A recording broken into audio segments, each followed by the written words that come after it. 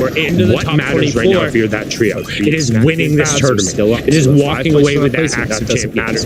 You are not in Storm Surge threat. You are not in danger. Up 3 eliminations. So keeping an eye on the difference. The gap is now down to 23 points. Maybe if I just get that elimination or get that, eliminate the worst case scenario and make Arkham, Rex, and Will, make them win it. Make them take it away from you. Make them make the miraculous play. Solely because every time we've hopped in on looking to do it, Team Launch around this zone, they're usually they're going to hit the shots for surge tag onto a team that needs them as well. Player down below, they usually are ready to have an elimination or 2.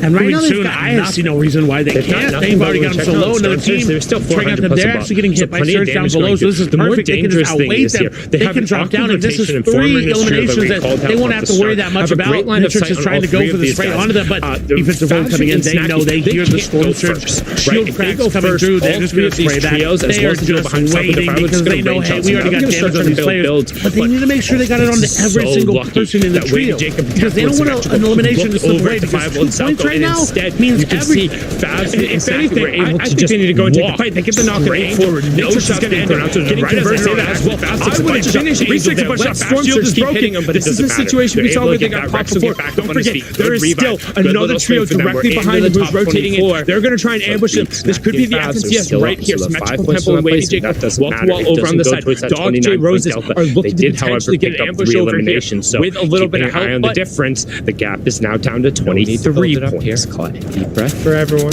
Calm down. We'll just pack in. We'll share real estate along the outside. They're wall-to-wall, but there's no reason to go aggro, and they're going to get some refarm up. Are they in the best position? This is concerning. Are they in a position where they can still every time we've hopped in on Faz, Reet, and Saki around this zone, they're usually looking for surge tags onto a team that needs them as well.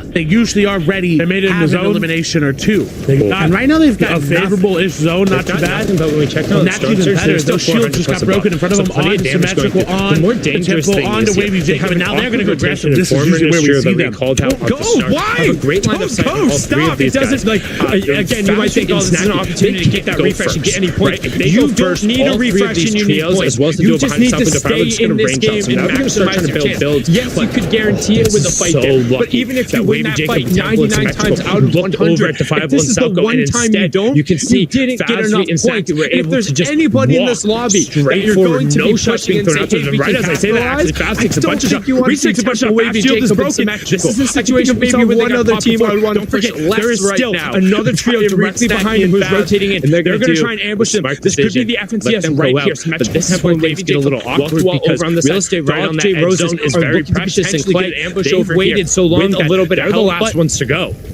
They need to kind of change the angle right now. I don't think they're going to have to invest this real estate along the outside. But no, they're going to go for the rotate on foot. And luckily enough, there's no one on the other side, so they have time to do this. They go for the layer change, cutting off the sides, the line of sight there that Salco Defiable had. But again, that's only a duo there. That's what Reed's feeling right now. Just Kids are former and healthy. They made it in the zone. 2 of them the whole time. Just nobody was looking. You have 3 members and all 3 of you are checking the same 2 sight Those shields just got broken in front of them on symmetrical, on the Wavy Jacob, and now they're going to go aggressive. They're going in on the duo. They're diving in. If they can fight defensively off, this could be huge. There's still plenty of time. It's 45 seconds. You might take the 3v2. If you take a bunch of damage, you don't need a refresh and you need points. You just need to stay in this game and maximize your chance. Yes, you can guarantee it with a fight there. But even if you win that fight 99 times out of 100, if this is the one time you don't, you didn't get enough points. If there's anybody in this lobby that you're going to be pushing and say, hey, we can capitalize, I don't think you want to be Temple, Wavy, Jacob, and Symmetrical. I can think of maybe one other team I would want to push less right now. And Reed finds Salco. Reed finds Salco. He finds Elam. He opens the gap back up. He gets them above Storm Surge. And Reed says you can hold your breath for a second, but if you wait too long to find it, they're the last lobby teams to have chosen them to fire those over on the side. spray is coming over. If you're Temple Symmetric, go Wavy Jacob, you know that's that. You heard the shots, you heard but no, they're going to go for the rotate on foot. And luckily enough, there's no one on the other side, so they have time to do this. They did go for the layup. They have to cutting off this line. Actually, unfavorable for them. They have to go up. Epic Well going to get Elam in the feed. That's only a draw there. Here soon, 7 players need to go down. They are above 65. The whole time. Just nobody was looking. You have 3 members and all 3 of you are checking the same 2 sight lines. There's no reason they should have been able to just casually walk in there, but they're below sources. They're below sources. They're going, they're diving in. If they can fight defensively off, this could be huge. They still have plenty of time. It's 45 seconds. They're trying to take the 3v2, and Williams is taking a bunch of damage. Are they able to trade it back? Going over there, cutting in.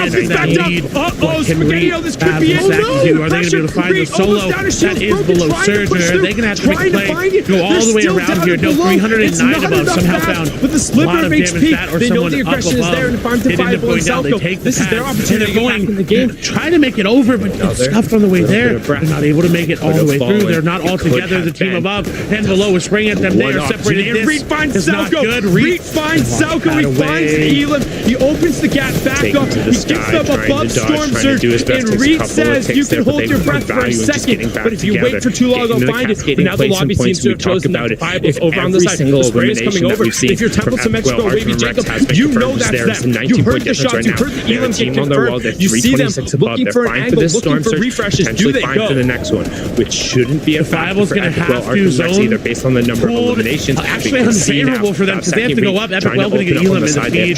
Trickle turn off. Below them. Here we're going to tune in second place, and they're sitting on 5 eliminations. Down, they are above 65 through 5 games so far today. Trying to find more. Trying to find the right shots on the side. Doing a good job. Selecting the right above. Not taking any risk. Elimination the zone. The zone is coming back to them. And more importantly, it's going back above. Bad Snacky and Reed. They already had to burn 2 launch another Elam, it looks like, together. Epic Whale and Rex. More former. Have the going over there, cutting in that lead. Already in between shooting and still only on 1 Are they going to be able to find the solo? That is below Surger. They're going to have to make a play. Go all the way around here. No, 309 above. Somehow found a lot of damage down or someone up above.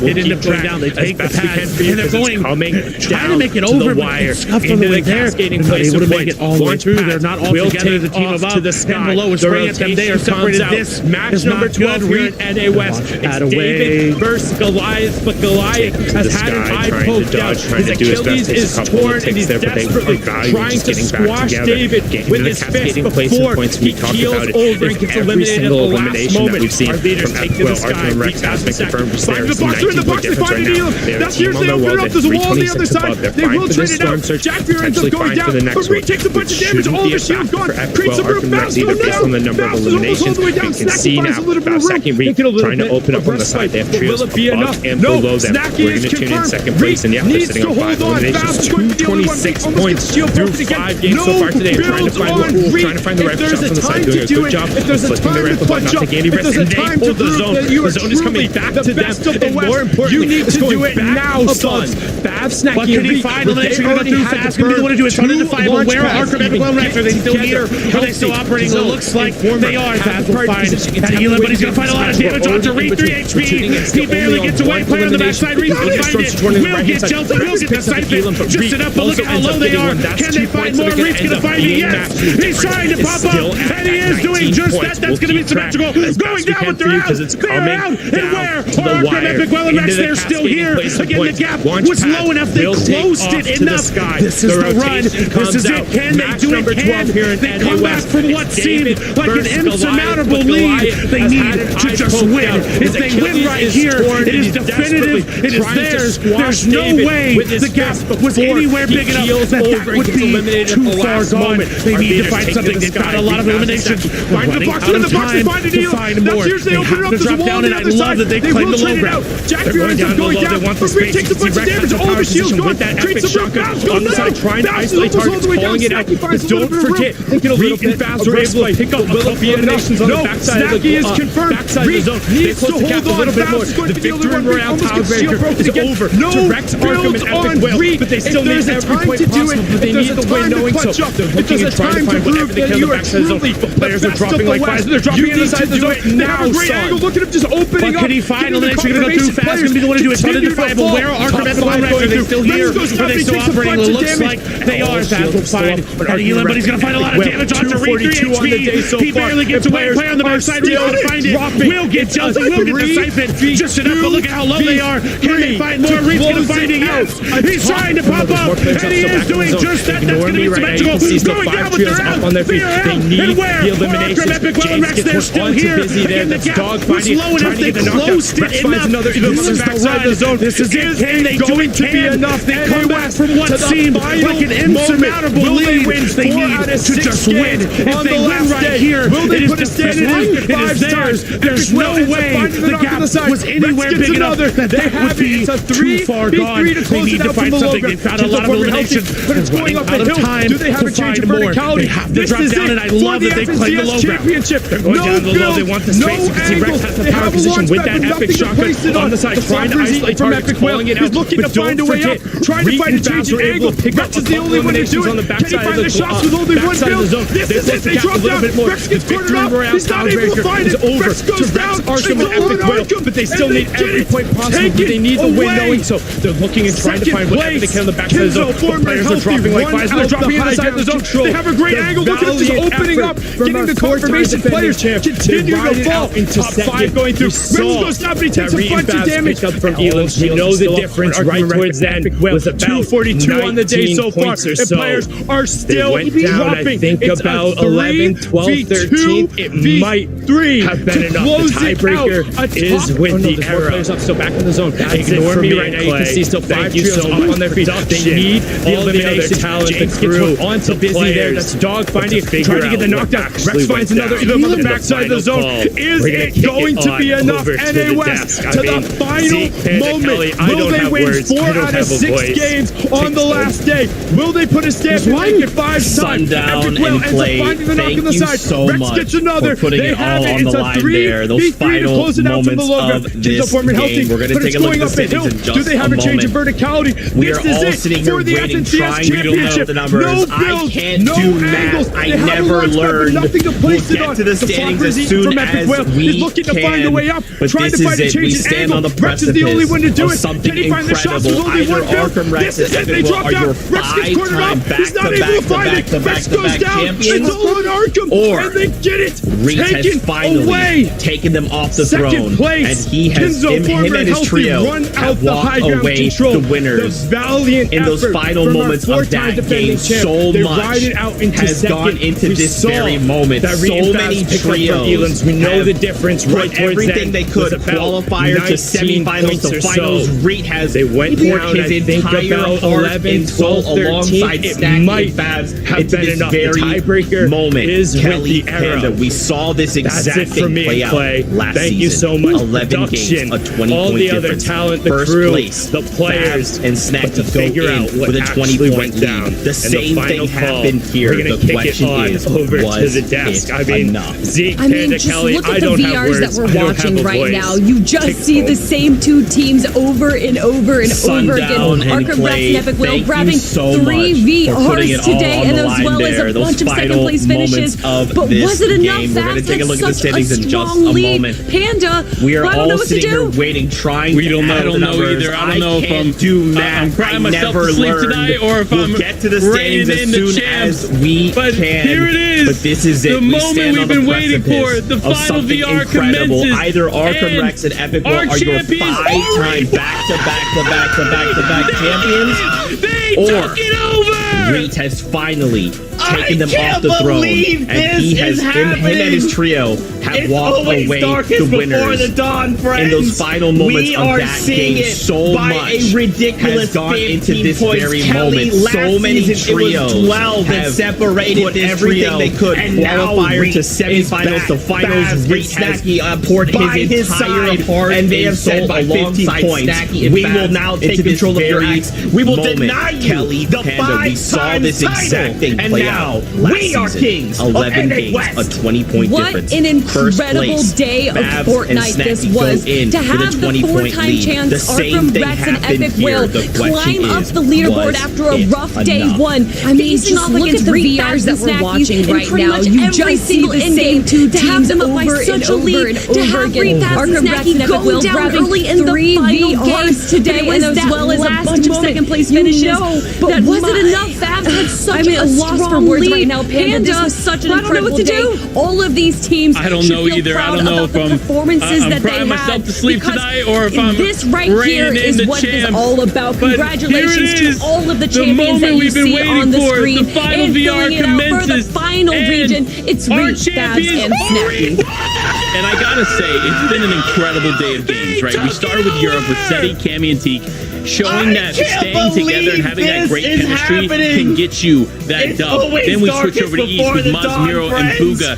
We are seeing it. Interesting champions in themselves. Muzz being the first two-region FNCS champion. Miro being the three-time. And Bugha getting his first FNCS championship. And then finally, Reed, Fabs, and Snacky dethroning the Kings of West, Arkham Rex, now take and control Epic of your Will for the first time in trio the 5-time title. And now we are kings. I'm still lost. It's just, it's amazing. I'm excited. Look, me and Peely, we're about to have a good night tonight. It's going to be good. I'm pumped. I'm ready. Thank you for making this an amazing, amazing facing off weekend. against Reed, Fabs, and Snacky in pretty much every single in-game. To have them up by such a lead. To have Reed, Fabs, and Snacky go down early in the final game. But it was that last moment. You know this choice. That and listen, clip it now, because at the end of finals, such an incredible you guys are going to be like, man, Panda is a wizard. I don't know how he was able to guess that, but no, it's going to happen. This right here is what it is all about. Congratulations to all of the champions that you see on the screen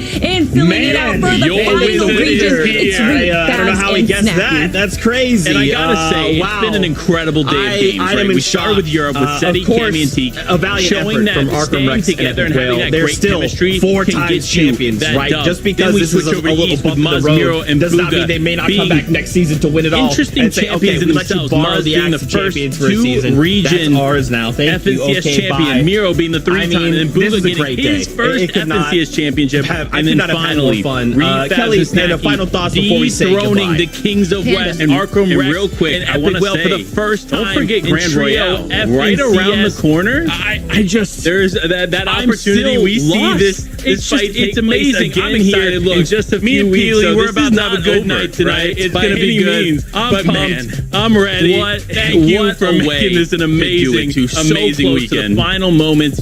Even Kelly behind the scenes was told production to save this moment. Maybe hoping Reed and Company fell a little bit earlier to make it a little bit more interesting. I'm not calling that's why I'm Kelly so out here my prediction is Reed, Fabs, and Snacky, so I'm clip right it now, as well. Because at the end of finals, this is a long you guys are gonna be like, man, Panda is a wizard. I don't know how he was able to guess that, but no, it's gonna happen. It is over for Arkham, Epic, Will, and Rex. It is Reed season now. Given up their auto qualification spot to try out a new player and to pick the wizard is here. I don't know how he guessed that. That's crazy. To focus on his strong points, which is grabbing those eliminations, a valiant effort from Arkham Rex and Epic Will. They're still 4-time champions, right? Just because this is a little bump in the road does not mean they may not come back next season to win it all and say, okay, we let you borrow the Axe champions for a season. That's ours now. This was going to happen, and I'm so glad that it goes to the way of Snacky, Fabs, and Reed. I could not have had more fun. And I joke about it, right, with Kelly, but Kelly before we say goodbye. Predicted it. She talked about it overseas. And real quick, I want to say, to dwindle down. Don't forget Grand Royale. So, right around the corner, a little bit easier, but going into the season, that opportunity we see this something about this trio take place again here in just a few weeks. So this is not over,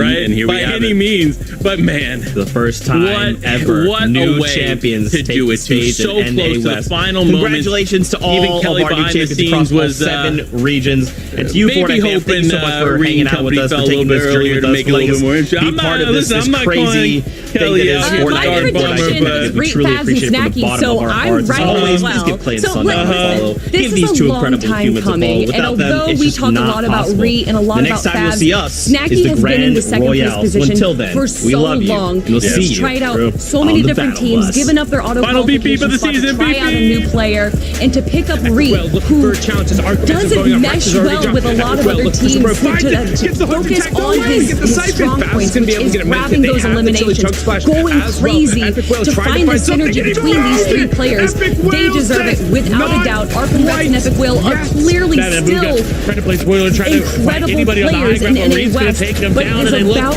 time. This was gonna happen, and I'm so glad that it goes to the way of Snacky. They're trying to find more. There's 122. And I joke about it, right, with Kelly, but Kelly kind of predicted it. She talked about it. Everybody on low ground is running out of HP. All of a sudden, they are disappearing. The lobby is going away. Jackman trying to stay up, trying to stay alive, but it doesn't matter because Arkham, Epic Well, and Rex have just won their third game today. But he's going to find a lot of damage onto Reet, 3 HP. He barely gets away. Player on the backside. Reet will find it. Will get Jelton. Congratulations to all of our new champions across all 7 regions. It's you, Fortnite fam. Thank you so much for hanging out with us, for taking this journey with us, letting us be part of this crazy thing that is Fortnite and Fortnite competitive. We truly appreciate it from the bottom of our hearts. As always, please give play follow. Give these two incredible humans a follow. Without them, it's just not possible. The next time you'll see us is the Grand Royale. So until then, we love you, and we'll see you on the Battle Bus. Final beep beep of the season. Beep beep.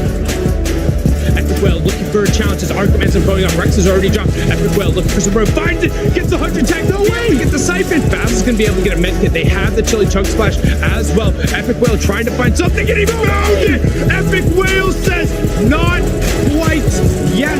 That Abuga trying to play spoiler, trying to fight anybody on the high ground, but Reed's going to take them down, and they look to close out this game. Clips back over again. It's back and forth. 5 damage above, 5 damage below. They're trying to find more. There's 122 above. That should be it for now, and it's an elimination, but they don't have a lot of builds. Everybody on low ground is running out of HP. All of a sudden, they are disappearing. The lobby is going away. Jackbeard trying to stay up, trying to stay alive, but it doesn't matter because Arkham, Epic Well, and Rex have just won their third game today. But he's going to find a lot of damage onto Reed, 3 HP. He barely gets away. Play on the backside. Reed's going to find it. Will get Chelsea. Will get the siphon. Just enough, but look at how low they are. Can they find more? Reed's going to find it. Yes. He's trying to pop up, and he is doing just that. The 5 trios up on their feet. They need the eliminations. James gets one onto Busy there. That's dog fighting, trying to get the knockdown. Rex finds another either from the backside of the zone. And our champions, Reed. They took it over.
you.